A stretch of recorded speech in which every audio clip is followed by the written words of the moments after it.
You said you're a happy soul. Yes. You fear God. Yeah. So the other thing is, do you love love? Oh yes. Yes, I love to love. Whatever I do, I drive it with love.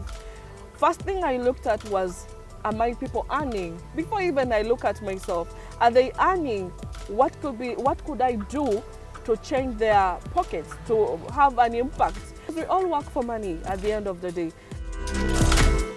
Welcome back to the leadership empowerment journey called the M-KOPA Leadership Conversations. This time, we take you to the legal planet. We take you to the compliance planet and bring you the one and only Tracy Bagonza. You're most welcome. The M-KOPA Leadership Conversations. Thank you, John Mary. How are you? I'm good. How are you? Great. Yeah. Someone out there, say something to the viewers. Hi everyone. I'm very excited to be here and to see what this conversation will be like. So, someone out there, they would want to understand who is Tracy. First and foremost, I would say Tracy is a daughter before being a mom, before being a legal professional, but also Tracy is fun, Tracy is caring, and she's very ambitious. So in a nutshell, yeah, that's how I describe myself. Absolutely. Yeah. I like the fact that she said she's a daughter. Yeah. That is key. Family, daughter. Yeah. Okay, great. So you are a legal expert. How does it feel sometimes to work with people that don't understand the legal aspects of things? I would say I've been there. It's no fault of theirs. And I guess for me, the difference that I make, because interesting story, I'm one of those people who was actually forced to do law by their parents, because as we know, African parents have this thing of, you need to do a course that's, very up there, very professional, has a good reputation. Yeah. So the way I did law, or how I understood law, was more or less from a layman's perspective. And usually that is how I try to explain it to someone who didn't understand legal jargon, or who didn't understand, what the law is really about. So I'm very grassroots, if we can call it that. Yes. So it's no fault of theirs. So I try my best to explain it to them in a way that they would actually understand it. Yeah. Absolutely. Thank you so much. So you have been M-KOPA for some time now. Yeah. What is that one thing you look at and say, I thank M-KOPA for this? Yeah. So I really thank M-KOPA for the exposure that I've gotten, and this is more or less exposure in terms of work. Number one, the workload, but also being exposed to the different kinds of documentation, contracts, also interactions, especially from a global perspective. Most times you'll be limited to the market that you're in, but then M-KOPA gives you that exposure to also understand what's the regulatory framework in the different markets, in Kenya, in Ghana, in Nigeria. So for me, if I ever left M-KOPA, not that I'm leaving anytime soon, but if I ever left M-KOPA, that's something that I know would, work to my advantage, and something that I would be very proud of. Yeah. Oh, thank you so much. That leads me to an amazing question. Who are those people that you look up to, that you're proud of, that inspire you every day in your job? And they don't necessarily have to be from legal. Absolutely. Okay. Top of the list is going to be Brenda. And it might sound cliche, but just seeing, and because I'm also very pro women, so seeing Brenda, and I know, she's been talked about, but the growth that she's made, especially given the fact that she's coming from a different field, to now understanding the complexities of the business and the role that she has taken up on. For me, every day, I'm just like, that's someone who we should aspire to be like, or to emulate, yeah. And also because, I don't know, just for me personally, branching away from law and trying to understand numbers is something that's important to me right now. And again, something back to your previous question that M-KOPA again has pushed me to do. I'm just like, if I'm going to learn anything on how to, career progress or how to change from one role to another, she's the kind of person I would look up to.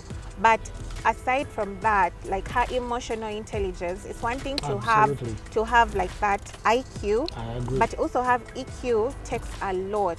And for me, that balance that she brings is just, it's quite admirable. Yeah.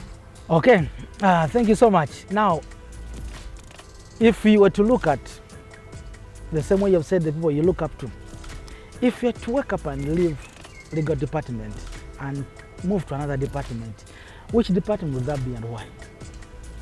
Currently, I'm quite interested in analytics.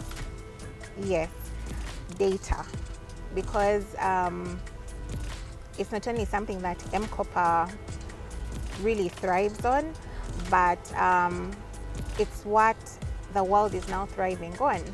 So I'm quite intrigued by, how do you explain things with data? How do you use data to make sense of things? So I guess data analytics roles, be it BI, so that's something I'm interested Robert, in. you have heard. At the moment, yeah. You have heard. She would want to come there where you are and do magic. Yeah. Make sense of the numbers. Yeah, that is amazing. So when you look at the leadership styles in M-KOPA, what exactly do you learn from what you see as leaders in M-KOPA in terms of how they lead their teams? What is that one thing you feel they are really good at that other people, the aspiring leaders in M-KOPA and those out there can learn from? So every individual has a different leadership style, and that's something that's also quite clear when it comes to M-KOPA. The leaders have different leadership styles. On top of that, they have different people that report into them, and those people also have different temperaments. So I guess as a leader, maybe I can use myself as an example. It came out from some of the tests that were done that I'm a green, which means that basically my leadership style is I lead more from the empathetic side. So how do I bring that empathy maybe to the people I work with? So that looks like I have to first understand them, or if they do something a certain way, I need to understand why did they do things that way. Then once I've understood why they did things the way they did them, and try to merge it with maybe my understanding of how something could have been done, to either make our results better. But also, I guess also the leadership styles I've seen at M-KOPA is they allow some of the teams to take charge, to lead, to lead from the front, and not necessarily the whole, top bottom. No. That's something that has also changed right now. So it has to be from the bottom up to basically give people that chance. And I see it happening here and there at M-KOPA. Absolutely. Yeah. Thank you so much. There's too much inclusion, as you said, really. So if you look at the learnings you shared, that with too much inclusion from top, not from top to bottom, but from bottom up, that ideas come from thoughts, suggestions, they come from down and up. So the one thing, if you realize about M-KOPA, is that the competition has come, it keeps coming, but somehow M-KOPA keeps standing. Yeah. So the things, given the fact you've been in M-KOPA for some time, I believe you've also faced some challenges in your role. Yeah. So you as Tracy, how have you managed to thrive in your career, overcome those challenges, maintain the smile, maintain the glow, maintain the young look, and somehow they don't shake you? How do you do it? Yeah. By the way, don't be deceived. Don't be deceived. I think one of the principles I live by is don't show your problems on the surface. Absolutely. Don't show your problems on the surface.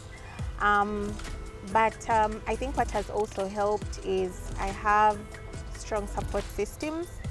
So that's in form of family, so my parents, my cousins. I have cousins that I honestly go and, sort of like use as sounding boards.